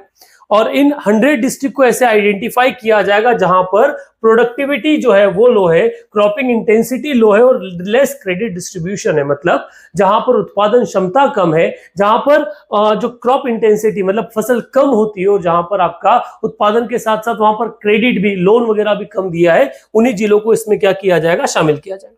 इस योजना को लेकर आप क्या उम्मीद रखते हैं वो कमेंट बॉक्स में डालिएगा। तब तक हम बात करते हैं अगले क्वेश्चन के बारे में। अगला एक क्वेश्चन है, in which year was the Indian Council of Agriculture and Research was established? ICAR, ठीक है, भारतीय कृषि अनुसंधान परिषद की स्थापना किस वर्ष में की गई। कल आईसीआर ने अपना एक इनॉग्रेशन या एनिवर्सरी जो है उसको सेलिब्रेट किया और इसकी स्थापना जो है वो हुई थी 1929 में। 16 जुलाई 1929 को भारतीय कृषि अनुसंधान परिषद, Indian council of research centre जो है उसका एग्रीकल्चर रिसर्च का एस्टेब्लिशमेंट हुआ था। बेसिकली इसका एस्टेब्लिशमेंट जो है वो इंपीरियल टाइम पे हुआ था, इसलिए imperial council of agriculture research के नाम से इसे जाना जाता था। भारत में आजादी के बाद में इसे क्या नाम दे दिया गया? इंडियन काउंसिल फॉर रिसर्च के नाम से, एग्रीकल्चर रिसर्च के नाम से जाना गया। तो इससे संबंधित एक डिटेल आपका नोटिफिकेशन जो एक न्यूज है वो पीआईबी पे मिलती है कि union agriculture, farmer welfare and rural development minister Shivraj Singh Chouhan ने 97th फाउंडेशन डे जो है वो आईसीआर का सेलिब्रेट किया। इससे संबंधित जो अवार्ड्स वगैरह है वो भी शिवराज सिंह ने इस समय दिए। आईसीआर भारत में एग्रीकल्चर रिसर्च के लिए महत्वपूर्ण है और इसका जो हेडक्वार्टर है वो पूसा, दिल्ली में स्थित है। कहां पे स्थित है? पूसा में। तो इससे संबंधित सवाल कई बार आए, आईसीआर का हेडक्वार्टर कहां पर और उसकी स्थापना कब हुई? सो ईयर वाज 1929 और डेट था आपका 16 जुलाई। चलिए अगले क्वेश्चन की तरफ बढ़ते हैं। व्हाट डज द एक्रोनिम नमस्ते स्टैंड फॉर इन द नमस्ते स्कीम? भारत सरकार द्वारा एक योजना चलाई जा रही है, नमस्ते योजना। इस नमस्ते योजना में नमस्ते का शब्द का जो अर्थ है वो क्या है? तो national mission for sanitation training and empowerment, national action for mechanised sanitation ecosystem, national agenda for manual scavenging and technology empowerment, national mechanism for Swachhata transformation and empowerment. क्या इसका मेन एक्रोनिम है? तो बेसिकली ये ड्राफ्ट करता है national action for mechanised sanitation ecosystem. ये जो सफाई, नालों की सफाई जो पहले नालों के अंदर उतर के की जाती थी उसकी जगह मैकेनाइज्ड मैनर को आगे बढ़ाने के लिए ये योजना जो है शुरू की गई। बेसिकली कल नमस्ते डे के रूप में क्या किया गया? सेलिब्रेशन किया गया और उसी डे के कारण ये जो सवाल है या ये पर्टिकुलर स्कीम है ये न्यूज में आई। तो पूरा नाम इसका बनता है national action for mechanised sanitation ecosystem. दो मंत्रालय इसे क्या कर रहे हैं? चला रहे हैं। कौन कौन सा? Ministry of social justice and empowerment और साथ ही साथ ministry of housing and urban affairs. इन दोनों मिनिस्ट्री की ज्वाइंट स्कीम ये योजना है। साथ ही साथ इसकी शुरुआत की गई है 2022-23 में। संभव है यहां से सवाल बनने की। चलिए आगे बढ़ते हैं अगले क्वेश्चन की तरफ जो महत्वपूर्ण है आपके इवेंट के बारे में। BIMSTEC includes how many member countries? BIMSTEC में कितने सदस्य देश शामिल हैं? तो ये bay of Bengal initiative for multi sectoral trade and economic cooperation, इसमें कुल देशों की सदस्य संख्या जो है वो कितनी? अगर आपने इस बारे में पढ़ा है तो कमेंट बॉक्स में अपना आंसर लिखिए, मैं थोड़ा इसको एलोबरेट कर देता हूं। ये पर्टिकुलर सवाल न्यूज में इसलिए आया क्योंकि कल 14 जुलाई से 15 जुलाई के बीच में भारत के जो मिनिस्टर है एग्रीकल्चर, जो इंडस्ट्री मिनिस्टर जिसका नाम है संवर्धन सोनोवाल, इन्होंने क्या किया? बीमस्टेक पोर्ट कॉन्क्लेव जो है उसका शुरुआत की विशाखापट्टनम में। आंध्र प्रदेश में सेकेंड एडिशन हुआ bay of Bengal initiative for multi sectoral economic cooperation के पोर्ट एनक्लेव का, और इसी कारण से ये न्यूज में आया। अच्छा, आपकी बार इसकी जो थीम थी वो थी navigating the future, blue economy, innovation and sustainable partnership. जब से भारत और पाकिस्तान का झगड़ा चला है, भारत ने सार्क को छोड़कर बिम्स्टेक पर ज्यादा फोकस बढ़ा दिया। और बिम्स्टेक के बारे में बात की जाए तो बिम्स्टेक के कुल सदस्य देशों की संख्या अगर देखी जाए तो इसमें शामिल है Nepal, Bhutan, Bangladesh, India, Thailand, Myanmar और श्रीलंका। ठीक है, टोटल कितने नेशन है इसके अंदर? टोटल 7 देशों का यह समूह है जिसमें आपका इंडिया, नेपाल, भूटान, बांग्लादेश, श्रीलंका, म्यांमार और थाईलैंड शामिल है। एस्टेब्लिशमेंट इसका हुआ 1997 में बैंकॉक डिक्लेरेशन के साथ में। मेन ऑब्जेक्टिव है enable environment for rapid economic development. Economic development को बढ़ाना ही इसका क्या है? मुख्य उद्देश्य। इस आधार पर देखा जाए तो क्या किया जाएगा? इसका करेक्ट ऑप्शन जो बनेगा वो बनेगा सी, कि सी इज द करेक्ट ऑप्शन। शुरुआत में इसमें कम देश थे। पहले इसमें अगर बात किया जाए तो 4 देशों का समूह था जिसमें शामिल था आपका बांग्लादेश, इंडिया, म्यांमार, श्रीलंका और साथ में था थाईलैंड। इकोनॉमिक कोऑपरेशन के रूप में इसे जाना जाता था। बाद में जब नेपाल और भूटान इसमें इंक्लूड हो गया तो इसका एक्रोनिम जो है वो चेंज करके इसे bay of Bengal initiative for multi sectoral trade and economic cooperation के रूप में किया गया, जाना गया। यहां से कई बार क्वेश्चन आया, आपकी बार यूपीएससी ने भी बिम्स्टेक से क्वेश्चन उठाया था, तो यहां से क्वेश्चन बनने की प्रबल संभावना है। तो ये तो आपको रट के रखना चाहिए। वैसे ग्रुप मेंबर्स जहां भारत एक सदस्य है वो सभी आपके लिए महत्वपूर्ण है। चलिए आगे बढ़ते हैं अगले क्वेश्चन की तरफ। एक फेस्टिवल है जिस फेस्टिवल का नाम है बहिदेई खलम ठीक है, is a primary celebrated by which community in Meghalaya. ठीक है, तो एक फेस्टिवल मेघालय हो गया। मेघालय में बेही खदलम मुख्य रूप से किस समुदाय द्वारा मनाया जाता है? खासी, गारो, पनार और मिजो या जैंतिया समाज जो है। बेसिकली ये जो फेस्टिवल मनाया जाता है पनार जैंतिया जो समाज है उस समाज के द्वारा, उस ट्राइब के द्वारा, उस कम्युनिटी के द्वारा। ये क्वेश्चन कई बार कल्चर से ऐसे सवाल हमने देखे हैं। तो मीनिंग जो बहदियन है इसका मतलब होता है ड्राई अवे द प्लॉग, ठीक है, विद स्टिक एंड प्रेयर्स। ठीक है, कॉलम मींस होता है प्लॉग और परसिस्टेंस।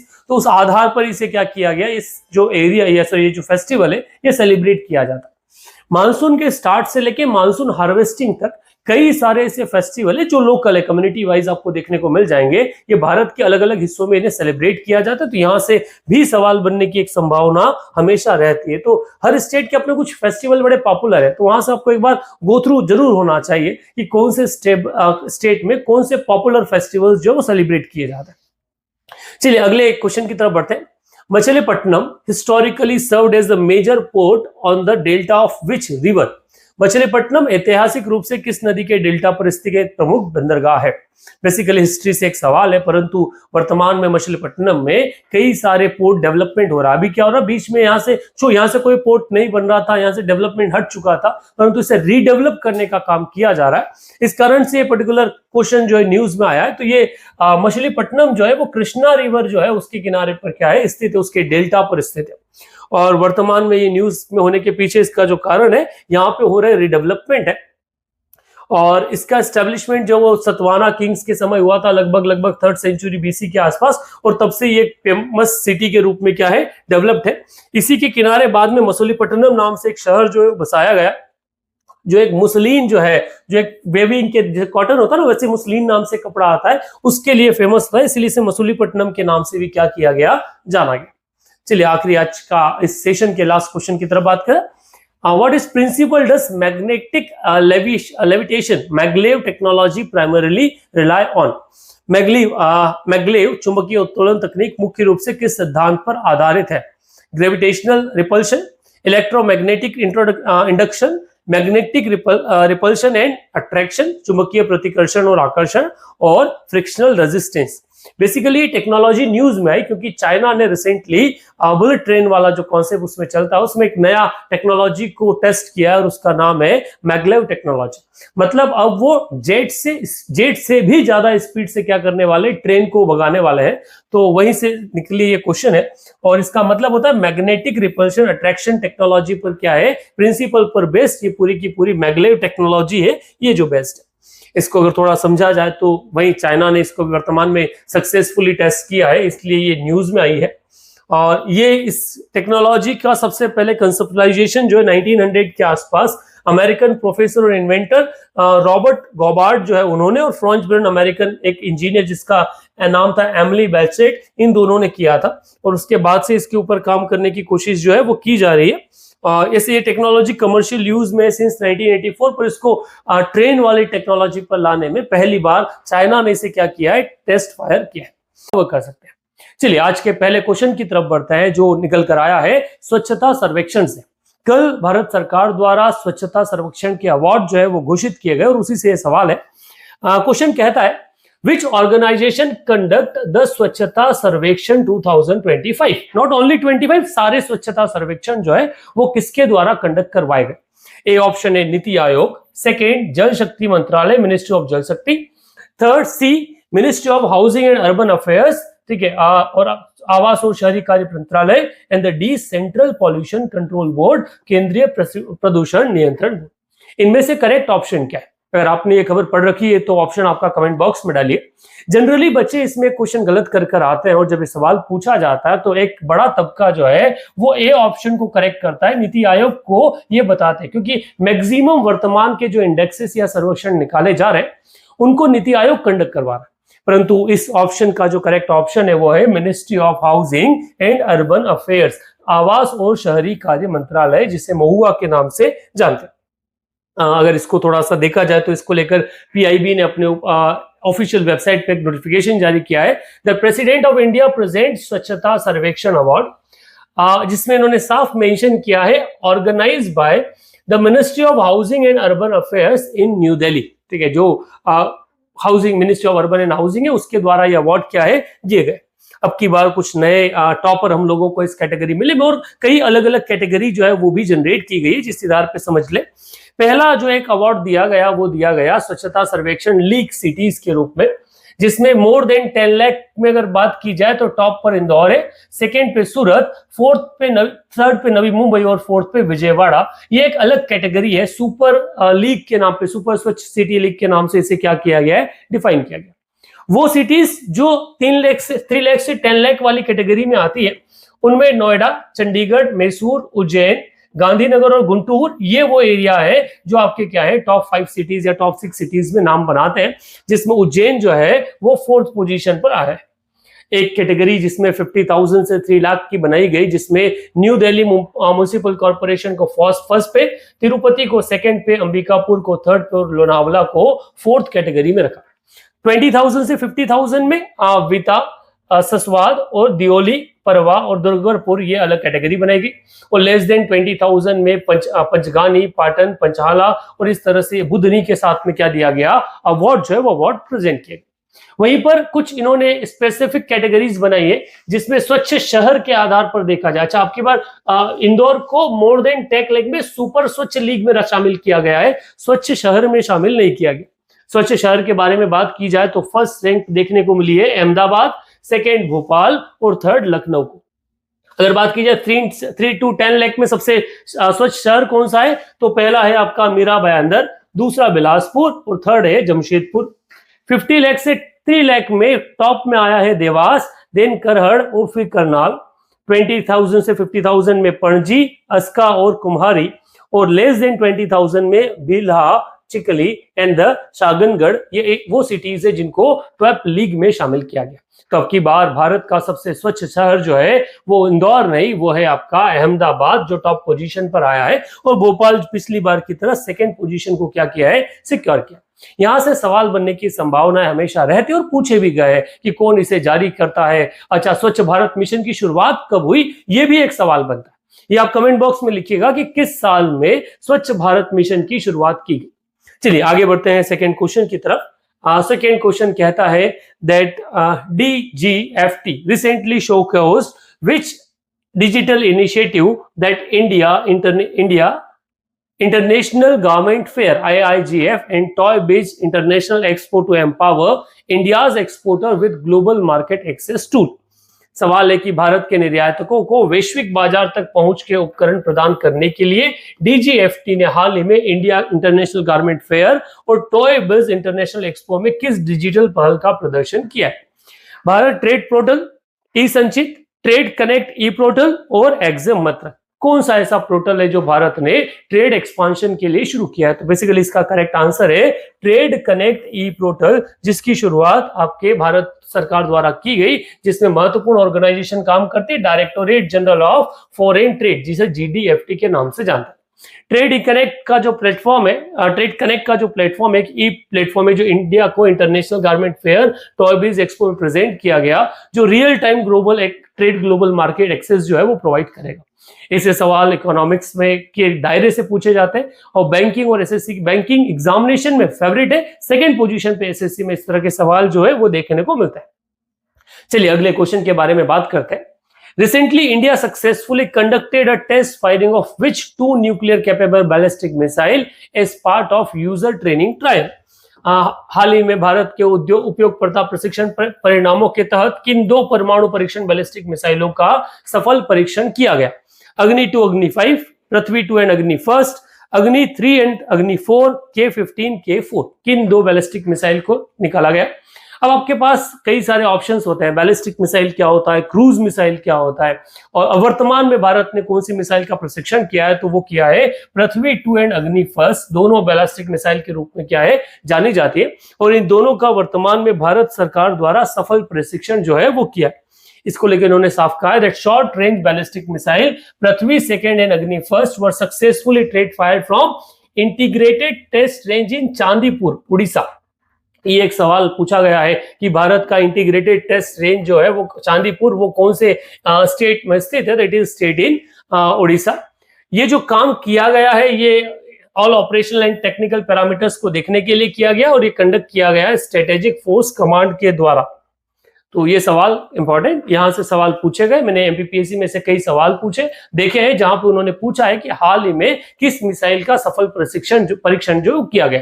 ये टेस्ट फायरिंग होती है, पहले ये मिसाइल इंड्यूस हो चुकी है, ये रैंडम टेस्ट होते हैं उनकी कैपेबिलिटीज को चेक करने के लिए कि रखे रखे हमारे हथियारों में जंग तो नहीं लग गई। चलिए आगे बढ़ते हैं। अगला सवाल, recently India successfully conducted a high altitude trial of which upgraded version of surface to air missile system. हाल ही में भारत ने किस सतह से हवा में मार करने वाली मिसाइल प्रणाली के उन्नत संस्करण का उच्च ऊंचाई पर सफल प्रशिक्षण जो है वो किया है? Akash NG, Akash prime, Barak 8 and त्रिशूल।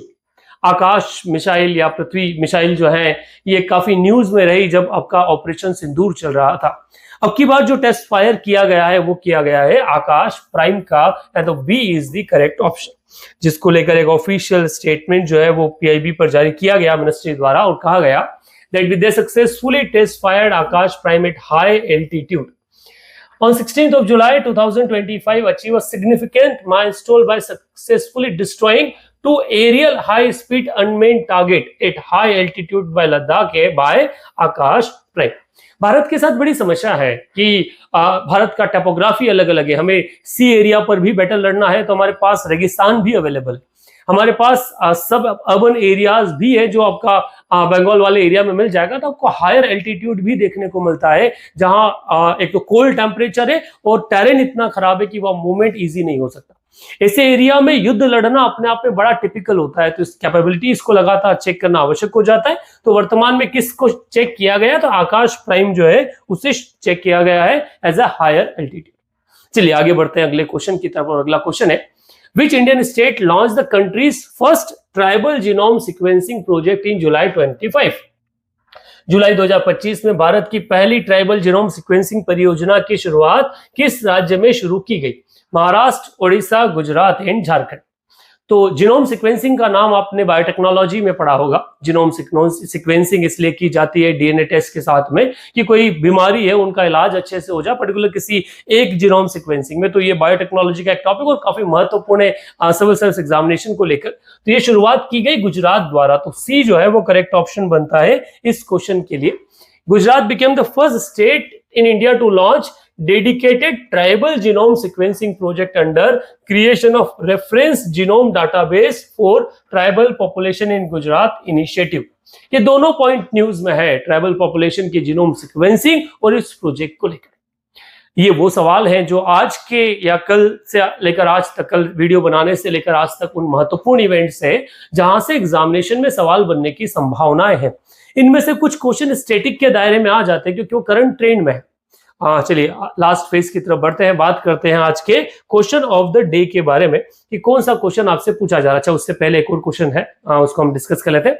विच Taiwanese bank has recently received approved from Taiwan's FSC to open branch in India's GIFT City. Taiwan की कौन सी बैंक जो है वो भारत में गिफ्ट सिटी में अपना एक शाखा खोलने की मंजूरी मिली है? Bank of Taiwan, mega international commercial bank, Taipei Fubon commercial bank and CTBC. Basically इस बैंक का नाम है ताइपे फुबोन कमर्शियल बैंक। ये पहले मुंबई में अपना ब्रांच खोल रहा था, पर बाद में कुछ चेंजेस आए और ये उस डिसीजन को अबेंडन करके ये लोग गुजरात के गिफ्ट सिटी में, अहमदाबाद की गिफ्ट सिटी जो है वहां पर अपना ब्रांच ओपन करने वाले। So that was the last for the part. चलिए आज बात करते हैं अगले क्वेश्चन ऑफ द डे बारे में जो जुड़ा है एक महत्वपूर्ण इवेंट से। सवाल है, INS Nistar commissioned in July 2025 in India's first indigenous designed and constructed vessel for which purpose? INS Nistar से ये दूसरा क्वेश्चन है। इससे पहले भी हमने इसके ऊपर एक क्वेश्चन करंट अफेयर सेशन में लिया है। अब की बार इसलिए आया क्योंकि इसका ऑफिशियल इंडक्शन जो है वो इंडियन नेवी में किया गया, अगर कहा जाए तो वाइजैक में ये हुआ। अब वहीं से सवाल वापस रिपीट हुआ, पहली बार इसके लॉन्च पे हुआ था। तो इन दोनों चीजों में अगर बात की जाए कि किस लिए इसे बनाया है, तो अगर आपने पहले पढ़ा है तो आप आंसर कमेंट बॉक्स में डालिए, और जो लोग पहली बार इस क्वेश्चन को देख रहे हैं उनके लिए मैं ऑप्शंस पढ़ दूं। ये एक एंटी सबमरीन वॉरफेयर है, पनडुब्बी रोधी युद्ध, एयरक्राफ्ट कैरियर ऑपरेशंस में यूज होता है, diving support and submarine rescue के लिए यूज किया जाएगा और कोस्टल सर्वेलेंस के लिए होगा। अगर करेक्ट ऑप्शन के बारे में बात करें तो आईएनएस निस्तार जो है वो diving support and submarine research rescue के लिए क्या है, बनाया गया है और first of its kind. So INS निस्तार जिसके बारे में भी हम चर्चा कर रहे थे वो क्या है, सो आईएनएस निस्तार is a first indigenously designed and constructed diving support vessel है जिसे कमीशन किया गया है वाइजैक में, जो रक्षा राज्य मंत्री है उन रक्षा राज्य मंत्री के साथ में।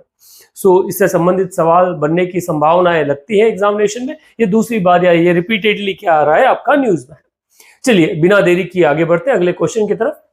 Where was the first campus of Indian institute of cinema and television IICT inaugurated recently? भारतीय सिनेमा टेलीविजन संस्थान IICT का पहला परिसर हाल ही में कहां उद्घाटित किया गया? पुणे, हैदराबाद, मुंबई NFDC कॉम्प्लेक्स या चेन्नई? चारों में से करेक्ट ऑप्शन क्या है? तो इस क्वेश्चन का करेक्ट ऑप्शन है आपका मुंबई NFDC कॉम्प्लेक्स में क्या किया गया, ये जो IICT का सेंटर है उसे इनोग्रेट किया गया, जिसको लेके कंप्लीट नोटिफिकेशन आपको देखने को मिल जाएगा। The first campus of IICT open as NFDC complex in Mumbai. ठीक है, Maharashtra CM Devendra Fadnavis, union minister Ashwini Vaishnaw, ये दोनों इसके लॉन्च पर क्या थे, उपस्थित थे। ये अगर बात की जाए Indian institute of creative technology जो है उसका ये जो कैंपस है ये इंस्टॉल किया जा रहा है इन द वेव 2025 वाला जो कॉन्सेप्ट निकला उस कॉन्सेप्ट के तहत।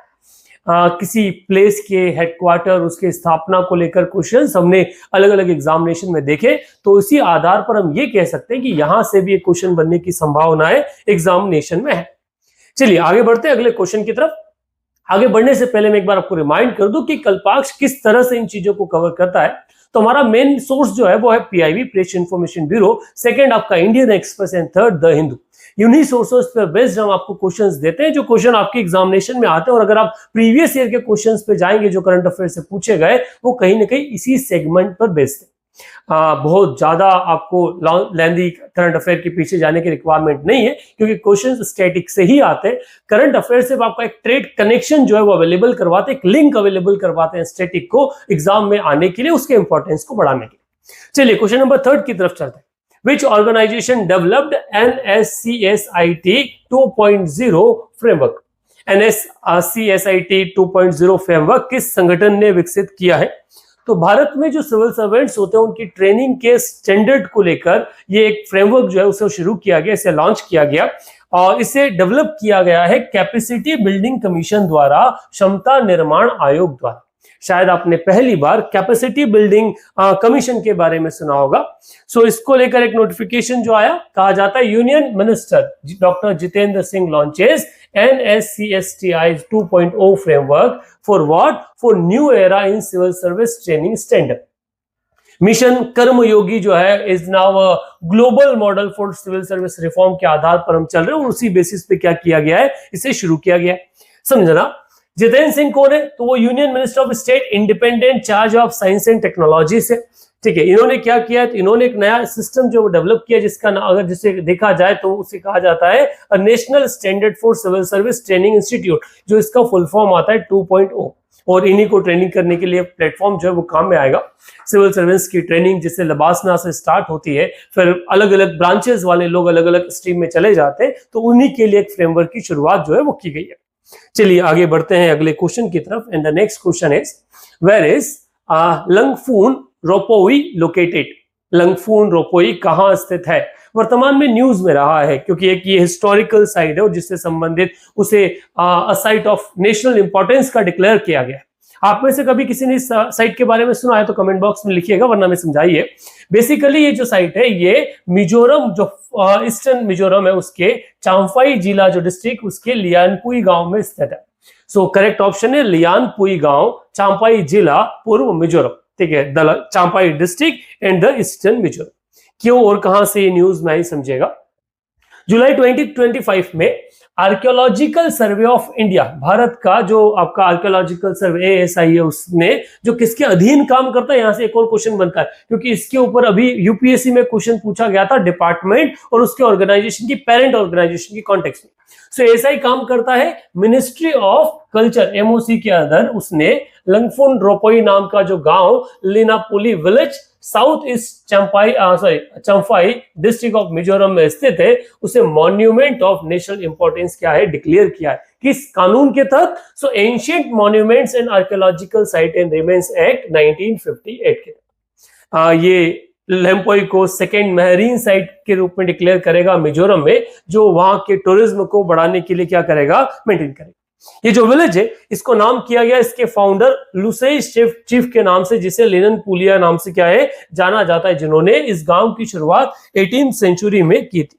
यहाँ पर कुछ आर्कियोलॉजिकल रिमेन्स जो है वो अवेलेबल है और इसी कारण से इसे क्या कहा गया, नेशनल इंपॉर्टेंस की एक साइट जो है वो डिक्लेयर किया गया। एएसआई द्वारा या वर्ल्ड हेरिटेज के द्वारा इस तरह के ऑर्डर्स जो आते हैं वहां से क्वेश्चन लगभग हर एग्जामिनेशन में बनता है, तो शायद यहां से भी एक क्वेश्चन बनने की संभावनाएं देखी जा सकती है। चलिए आगे बढ़ते हैं, अगले बात करते हैं। Where is BITS Pilani planning to set up its new AI plus campus? भारत का पहला AI प्लस कैंपस जो है वो बिट्स पिलानी लॉन्च करने वाला है, और कहां उसकी लोकेशन रहेगी उससे संबंधित सवाल है कि क्या राजस्थान में होने वाला है, गोवा, अमरावती आंध्र प्रदेश या हैदराबाद तेलंगाना में। बेसिकली ये नया सेंटर आने वाला है अमरावती आंध्र प्रदेश में। बिट्स के बारे में बात की जाए तो बेसिकली ये बिरला इंस्टीट्यूट ऑफ टेक्नोलॉजी के नाम से जाना जाता है, और इसके जो चेयरपर्सन चांसलर है जिनका नाम है कुमार मंगलम बिरला, उन्होंने अनाउंस किया है कि बिट्स पिलानी इंडिया का first of its kind artificial intelligence plus campus जो है अमरावती में स्टैब्लिश करेगा, जो आंध्र प्रदेश की कैपिटल सिटी है। इस कैंपस को इन्वेस्टमेंट 1000 करोड़ का इन्वेस्टमेंट किया जाएगा अगले 5 सालों में, और यहाँ पर अलग अलग जो बिट्स पिलानी का खुद का एक प्रोजेक्ट विस्तार है उसके द्वारा इसे शुरू किया जा रहा है। क्यों? AI नए जमाने का एक ट्रेंड बन चुका है, उसका आधार बन चुका है, इसलिए काफी महत्वपूर्ण है इस तरह की चीजों को लॉन्च करना, और शायद मेरा ऐसा मानना है कि भारत इसमें लेट हो चुका है, इसकी शुरुआत और पहले कर देनी चाहिए। चलिए आगे बढ़ते हैं, अगला एक सवाल अपॉइंटमेंट से संबंधित है। Who is newly appointed Prime Minister of Ukraine as of July 2025? जुलाई 2025 को नियुक्त यूक्रेन की नई प्रधानमंत्री कौन है? डेनिस शिम्फाल, यूलिया टिमोशेंको, यूलिया स्वेरिंदेको या ओल्गा स्टेफेनिशिया। बेसिकली वहां यूक्रेन में प्रेसिडेंट द्वारा अपॉइंट या फिर पार्लियामेंट द्वारा अपॉइंट होता है वहां का प्राइम मिनिस्टर। सो प्रेसिडेंट डोमिनेंट रूल वहां चलता है जैसा अमेरिका में चलता है, उसी बेसिस पे वहां भी क्या चलता है, रूल चलता है। वहां से प्राइम मिनिस्टर भी होता है। जहां रशिया यूक्रेन का युद्ध चल रहा है, करंट जो प्राइम मिनिस्टर थे उन्होंने रिजाइन कर दिया, तो नया प्राइम मिनिस्टर चुना गया किसे? यूलिया स्विरिदेको को। इनके बारे में अगर बात की जाए तो ये इससे पहले ऑलरेडी वहां की गवर्नमेंट में है, ये एज अ फंक्शन कर रही है वहां की फर्स्ट डेप्यूटी प्राइम मिनिस्टर और मिनिस्टर ऑफ इकोनॉमी के रूप में। इनको टोटल वोट में से लगभग 450 वोट्स में से 262 वोट्स इन्हें मिले हैं, जिनमें से 22 अगेंस्ट में गए और 26 जो है वो एब्सेंट रह गए, और बाकी यहाँ पे अवेलेबल नहीं थे। यूलिया जो है वो सेकेंड वुमन प्राइम मिनिस्टर है यूक्रेन की। इससे पहले भी एक यूलिया जिसका नाम ताइमनचेंको नाम से था वो रह चुकी है। यूक्रेन पे क्वेश्चन हमने 2 एग्जामिनेशन में देखा है, यूपी में भी एक क्वेश्चन आया हुआ और एक तमिलनाडु में भी यूक्रेन से क्वेश्चन आया है। तो कैपिटल यूक्रेन का, वहां के प्राइम मिनिस्टर, वहां का प्रेसिडेंट, ये संभावनाएं बनती है क्योंकि लगातार न्यूज जो है वो यूक्रेन बना रहा है। यूक्रेन की कैपिटल क्या है कमेंट बॉक्स में जरूर डालिएगा। चलिए आगे बढ़ते हैं अगले अपॉइंटमेंट की तरफ। एक और अपॉइंटमेंट हुआ और कहा गया that who was appointed as chairman of national in financial reporting authority NFRA in July 2025। जुलाई 2025 में नेशनल फाइनेंशियल रिपोर्टिंग अथॉरिटी के अध्यक्ष के रूप में किसे नियुक्त किया गया? अजय भूषण पांडे, रणनीत कौर, नितिन गुप्ता, अशोक कुमार गुप्ता। बेसिकली एक ऑर्गेनाइजेशन जो गवर्नमेंट ऑफ इंडिया के अधीन काम करते हैं उसके चेयरमैन के रूप में नितिन गुप्ता को अपॉइंट किया, जिसका अपॉइंटमेंट कैबिनेट कमेटी द्वारा किया गया। नितिन गुप्ता, ठीक है, जो basically as a revenue service officer IRA से 1986 बीच किए, जो भी रिटायर हो चुके हैं, उन्हें फिर से क्या किया है, उनके जो एक्सपीरियंस उस एक्सपीरियंस को देखते हुए उन्हें लेकर आया गया है आपका नेफ्रा में। जुलाई 2025 में appointment committee of the cabinet, जिसे SAC कहते हैं, जो प्राइम मिनिस्टर नरेंद्र मोदी द्वारा लीड की जाती है, उन्होंने NFRA के चेयरपर्सन के रूप में, जो किसमें मिनिस्ट्री ऑफ कॉर्पोरेट अफेयर्स के अंदर काम करता है, ये याद रखिएगा, हर डिपार्टमेंट का पेरेंट ऑर्गेनाइजेशन आपको पता होना चाहिए। सो मिनिस्ट्री ऑफ कॉर्पोरेट अफेयर के अधीन काम करता है, उसका क्या बना है, चेयरपर्सन बना है। ये आने वाले 3 साल तक जो है वो उसके चेयरपर्सन रहेंगे, या फिर ये 65 ईयर की जब तक एज अटेन नहीं कर लेते। NFRA न्यूज में है तो इसके बारे में बात कर ली जाए। नेशनल फाइनेंशियल रिपोर्टिंग अथॉरिटी, ये वर्तमान में अपने ऑडिट वगैरह सब कारण से न्यूज में है। ये एक कंट्री की इंडिपेंडेंट ऑडिट रेगुलेटर कंट्रीब्यूशन के रूप में जानी जाती है। 2018 में इसका कॉन्स्टिट्यूशन गवर्नमेंट ऑफ इंडिया ने किया था। इसका एस्टेब्लिशमेंट कंपनीज एक्ट 2013 के तहत किया गया और ये अंडर आती है मिनिस्ट्री ऑफ कॉर्पोरेट अफेयर्स के। The conference of financial reporting and governance framework building trust के रूप में क्या है, इस ऑर्गेनाइजेशन को जाना जाता है। इसका एम जो है क्वालिटी ऑफ जो कॉर्पोरेट फाइनेंशियल रिपोर्टिंग इंडिया के अंदर होती है उसको बढ़ाना है। तो यहां से सवाल बनने की संभावना एक है। इसी के बारे में अगर बात की जाए तो फंक्शन एंड ड्यूटी, तो ये क्या करती है, रिकमेंडेट करती है accounting and auditing policy standards को जो सेंट्रल गवर्नमेंट द्वारा क्या करना चाहिए, अप्रूव करना चाहिए। मॉनिटर करती है कंप्लायंसेस को और साथ ही साथ क्वालिटी सर्विस और प्रोफेशनल एसोसिएट के साथ मिलकर इसको बढ़ाने का काम करती है। NFRA के रूप में अगर बात की जाए तो ये अपने आप में क्वासाई जुडिशियल बॉडी है जो सिविल कोर्ट के समान पावर रखती है। ये बहुत महत्वपूर्ण क्वेश्चन है बेटा, कई बार इस तरह की चीजें पूछी जा चुकी है किसी ऑर्गेनाइजेशन के बारे में, जिसे नेशनल ह्यूमन राइट कमीशन हो गया या फिर सेबी हो गया आपका, इसके अलावा इंडा हो गया, इर्डा हो गया, insurance regulatory and development authority. ये सब के सब क्वासाई जुडिशियल है, मतलब इनके पास किसी व्यक्ति को कॉल करने का, उससे पनिशमेंट देने का पावर होता है। ठीक है, इसमें debarring the members from the practicing the member of ICA between the month of the year has been decided, और ये कहीं ना कहीं ये मिसकंडक्ट को भी क्या करती है, एनालिसिस करती है। तो इंफ्रा जो है वो आपके लिए काफी महत्वपूर्ण है। यहां तक अगर आपसे संबंधित कोई भी डाउट आपके दिमाग में आए, आप कमेंट बॉक्स में क्या कर सकते हैं, डाल सकते हैं। ये वो इवेंट्स थे जो आज के हिसाब से महत्वपूर्ण थे, आपके एग्जामिनेशन के लिए महत्वपूर्ण थे। आखिरी फेज में हम बात करते हैं क्वेश्चन ऑफ द डे के बारे में। आज का सवाल है, what is the approximate length of Narmada river in Madhya Pradesh and Gujarat respectively. Bharat Madhya Pradesh की लाइफलाइन के रूप में जाने वाली नर्मदा नदी का जो लेंथ भारत मध्य प्रदेश और गुजरात में क्या है, मध्य प्रदेश में 10 से 17 किलोमीटर, गुजरात में 161, या फिर मध्य प्रदेश में 900, गुजरात में 300, मध्य प्रदेश में 700, गुजरात में 400, मध्य प्रदेश में 1200 और गुजरात में 100। एग्जैक्ट आंसर क्या है कमेंट बॉक्स में जरूर लिखिए। सेशन आपको कैसा लगा, अपने ओपिनियन कमेंट बॉक्स में दीजिए और अपने दोस्तों के साथ इस सेशन को जरूर शेयर कीजिए। Thank you very much.